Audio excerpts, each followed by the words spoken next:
नमस्कार दोस्तों, स्वागत है यूट्यूब चैनल में ऐसा क्यों। और आज हम इस वीडियो में बात करने वाले हैं किलोवाट और केवीए के बीच में क्या अंतर होता है। साथ ही साथ इन दोनों यूनिट के कन्वर्ज़न के बारे में हम जानेंगे कि कैसे किलोवाट को केवीए में कन्वर्ट करते हैं और केवीए को किलोवाट में। दोस्तों, किलोवाट और केवी दोनों है तो इलेक्ट्रिकल पावर ही, और किसी भी इलेक्ट्रिकल उपकरण को चलाने के लिए जब हम उसमें पावर देते हैं तो जब जाके वो उस पावर को यूटिलाइज़ करता है और उसको किसी दूसरी फॉर्म में वो कन्वर्ट करता है। तो कोई भी इलेक्ट्रिकल उपकरण है तो उसको चलाने के लिए हम फेज़ और न्यूट्रल से कनेक्ट करते हैं। तो फेज़ में हम उसे क्या देते हैं, वोल्टेज और करंट, और पावर का फार्मूला होता है V/I, यानी कि हम उसे पावर दे रहे हैं। और न्यूट्रल के माध्यम से ये सर्किट कंप्लीट होता है, तब जाके वो इलेक्ट्रिकल उपकरण चल पाता है। तो कोई भी इलेक्ट्रिकल उपकरण है, जब हम उसे पावर दे रहे हैं तो क्या उस पावर को वो टोटल 100% यूटिलाइज़ कर पा रहा है या नहीं। एग्ज़ाम्पल के तौर पे अगर मैं बल्ब की बात करूं तो बल्ब इलेक्ट्रिकल एनर्जी को लाइट एनर्जी में कन्वर्ट करता है। तो बल्ब को जितनी भी इलेक्ट्रिकल एनर्जी दी जा रही है, क्या टोटली वो एनर्जी लाइट एनर्जी में कन्वर्ट हो पा रही है? बिल्कुल ऐसा नहीं होता। ऐसा इसलिए नहीं होता कि कुछ एनर्जी हीट की फॉर्म में वेस्ट हो जाती है। और वहीं अगर इंडक्शन मोटर की बात करूँ तो इंडक्शन मोटर करती क्या है, इलेक्ट्रिकल एनर्जी को मैकेनिकल एनर्जी में कन्वर्ट करती है। कहने का मतलब मैकेनिकल यानी रोटेटरी मोशन प्रोड्यूस करती है।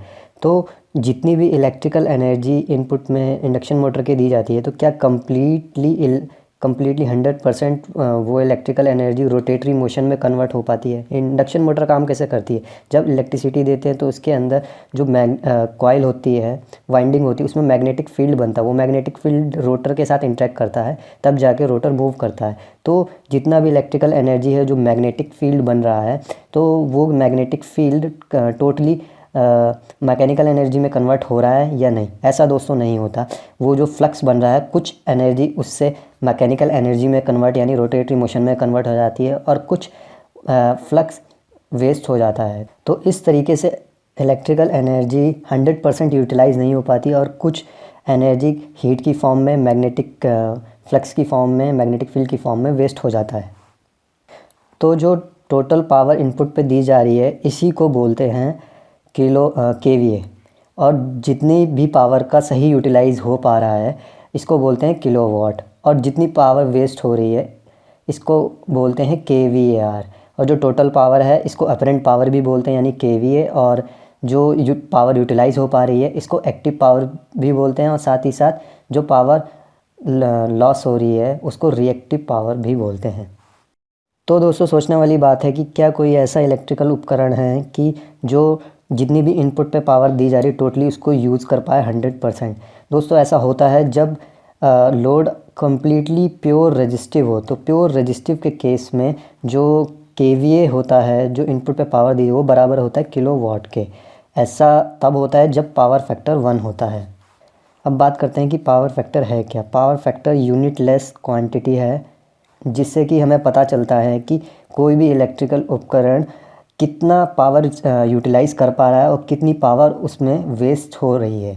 जो पावर सही से यूटिलाइज़ हो पा रही है उसको हम किलोवाट में मेज़र करते हैं, और जो पावर वेस्ट हो रही है उसको हम केवीआर से, और टोटल पावर को हमने केवीए बोला है। तो दोस्तों, ऐसा तो होता नहीं है कि जितने भी लोड हैं वो सारे प्योर रेजिस्टिव हों, क्योंकि घर में आपने देखा होगा कि मिक्स टाइप के लोड होते हैं। कैपेसिटर भी यूज़ होता है, इंडक्टिव लोड भी यूज़ होता है, रेजिस्टिव लोड भी यूज़ होता है। ऐसे ही इंडस्ट्रीज़ में यूज़ होता है। इंडस्ट्रीज़ में इंडक्शन मोटर, इनकैंडेसेंट लाइट हो गई, साथ ही साथ कैपेसिटर भी यूज़ होते हैं। अगर एक टेलीविज़न का पैनल देखें, उसमें रेजिस्टेंस और इंडक्टर और कैपेसिटर सब का कॉम्बिनेशन मिला के लोड क्रिएट होता है। तो दोस्तों, जो इंडक्टिव लोड होता है, इसमें लैगिंग पावर फैक्टर क्रिएट होता है, यानी कि 1 से पावर फैक्टर जितना नीचे जाता है उतना ही इसमें रिएक्टिव पावर बनेगी, जो कि यूज़लेस है। और ये रिएक्टिव पावर सिस्टम से बहुत ज़्यादा करंट को खींचती है, और इस वजह से ये वोल्टेज ड्रॉप होता है। जहाँ पे भी इंडक्शन मोटर इंडस्ट्रीज़ में यूज़ होती हैं, तो वहाँ पे बहुत ज़्यादा वोल्टेज ड्रॉप इसी के कारण होता है, क्योंकि वो बहुत ज़्यादा करंट कंज्यूम करती हैं। करंट जब कंज्यूम करती हैं तो उसमें से मैग्नेटिक फील्ड कुछ तो सही एनर्जी में कन्वर्ट हो जाता है, मैकेनिकल एनर्जी में, और कुछ वेस्ट हो जाता है। ऐसा इसलिए होता है कि इंडक्टर के मैग्नेटाइजेशन की वजह से जो करंट होता है वो वोल्टेज से 90 डिग्री लैग कर जाता है। इस वजह से लैगिंग पावर फैक्टर क्रिएट होता है।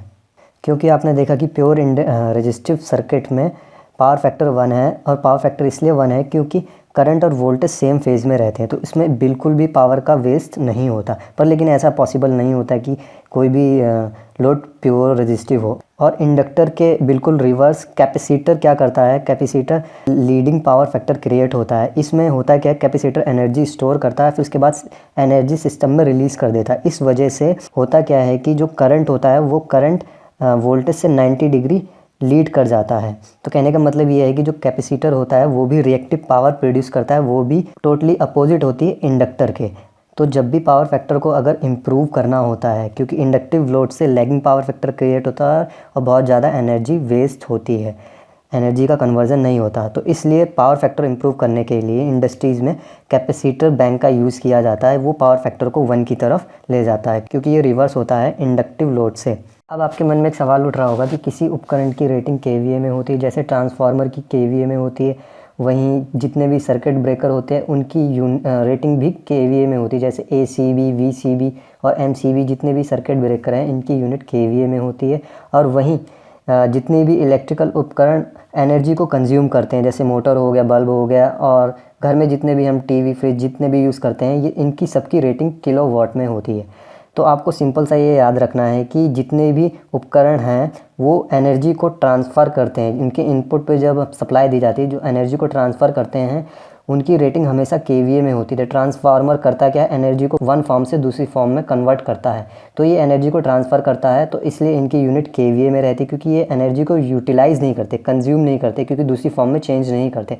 वहीं जैसे सर्किट ब्रेकर हो गया, ये भी एनर्जी को ट्रांसफ़र करते हैं, तो जो भी इलेक्ट्रिकल उपकरण एनर्जी को ट्रांसफ़र करते हैं उनकी रेटिंग केवीए में होती है। वहीं साथ ही साथ जितने भी इलेक्ट्रिकल उपकरण हैं जो एनर्जी को कंज्यूम करते हैं, किसी दूसरी फॉर्म में कन्वर्ट करते हैं, उसमें 2 चीज़ें मेंशन होती हैं। एक तो किलोवाट मेंशन होगा, साथ ही साथ उसमें पावर फैक्टर भी मेंशन होता है। पावर फैक्टर से ये पता लगता है कि कितना इसमें पावर वेस्ट हो रहा है और कितना एक्टिव पावर यूटिलाइज हो रहा है। अब दोस्तों केवीए और किलोवाट के कन्वर्जन के बारे में बात कर लेते हैं। तो इसका एक सिंपल सा फार्मूला होता है, केवीए बराबर होता है kilowatt divided by power factor. अब एग्जांपल के तौर पर ले लेते हैं कि एक 10 एचपी की मोटर है, तो 10 एचपी का मतलब ये हुआ कि 1 एचपी के अंदर 746 वाट होते हैं, तो लगभग 10 एचपी के अंदर हो जाएगा। तो इससे मल्टीप्लाई कर देंगे, 746 × 10 आया 7460 वाट। और जब इसको किलो वाट में कन्वर्ट करेंगे तो 1000 से डिवाइड कर देंगे, तो ये हो जाएगा 7.46 किलोवाट। तो दोस्तों 7.46 ये इसकी एक्टिव पावर है। इस पावर को ये यूटिलाइज कर पा रहा है, मतलब टोटली कन्वर्जन हो रहा है इस मोटर का मैकेनिकल एनर्जी में। बाकी जो इनपुट में इसकी सप्लाई आ रही है वो कुछ और है, इससे ज़्यादा है, और वहीं कुछ पावर वेस्ट भी हो रही है। तो अधिकांश मोटर का जो पावर फैक्टर होता है वो 0.8 होता है। तो 0.8 से जब हम किलोवाट को डिवाइड करेंगे तो जो ये टोटल एनर्जी इनपुट पे ले रहा है, यानी कि केवीए, वो निकल कर आ जाएगी। तो 7.46 को डिवाइड कर हमने 0.8 से, तो ये हमारा 9.3 केवीए आया। इसका मतलब ये है कि इनपुट, मोटर के इनपुट पे 9.3 केवीए जब देंगे, जब जाके उसमें से 7.46 किलोवाट की एनर्जी मैकेनिकल एनर्जी में कन्वर्ट होगी। और 0.8 का मतलब ये मोटर का जो पावर फैक्टर ये बता रहा है कि ये 2 चीज़ें बता रहा है कि एक्टिव पावर कितना है, यानी 0.8 तो एक्टिव पावर हो गया, और 0.8 को जब हम 1 से माइनस करेंगे तो 0.2 मिलेगा। 0.2 हमारा ये रिएक्टिव पावर हो गया, ये पावर वेस्ट हो रही है, तो इसको KVAR भी बोलते हैं। वहीं एक दूसरा एग्जांपल लेते हैं। एक इंडस्ट्री है, वहाँ पे 125 केवीए का जनरेटर लगा हुआ है, और वहाँ उस इंडस्ट्री का जो पावर फैक्टर है वो 0.85 है। तो अब हमें इसमें इसका किलोवाट निकालना है कि 125 केवीए में से वो इंडस्ट्री कितना किलोवाट एनर्जी यूटिलाइज़ कर पा रहा है, यानी एक्टिव पावर कितना कंज्यूम कर पा रहा है। मतलब 125 केवीए में से वो कितना पावर सही से यूटिलाइज़ हो रहा है, बाकी जो है वो वेस्ट हो रहा है, यानी वो किससे निकलेगा, पावर फैक्टर से। तो हम अगर इसका किलोवाट निकालेंगे तो ये हम इस रिलेशन में केवीए बराबर होता है KW divided by power factor. तो पावर फैक्टर को हमने इधर मल्टीप्लाई कर दिया इस फार्मूले में से इंटू केवीए। तो 125 केवीए मल्टीप्लाई 0.85 तो निकला 106.25।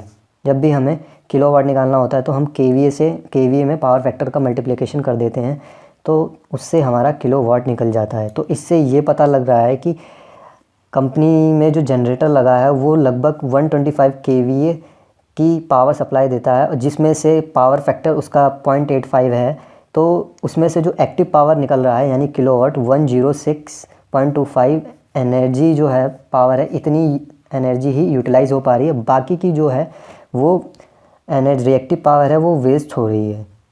तो दोस्तों आशा करता हूँ कि आपको समझ में आया होगा कि केवीए क्या है और किलोवाट क्या है, और दोनों के रिलेशन के बारे में कि दोनों को किस तरीके से कन्वर्ट करना है। अगर आपको किलोवाट निकालना है तो मल्टीप्लाई कर देंगे केवीए को पावर फैक्टर से, और अगर आपको केवीए निकालना है तो किलोवाट पता होना चाहिए और पावर फैक्टर पता होना चाहिए, तो किलोवाट को पावर फैक्टर से डिवाइड कर देंगे। तो दोस्तों आशा करता हूँ कि आपको वीडियो पसंद आया होगा। वीडियो को लाइक और शेयर कीजिए, और वीडियो देखने के लिए धन्यवाद।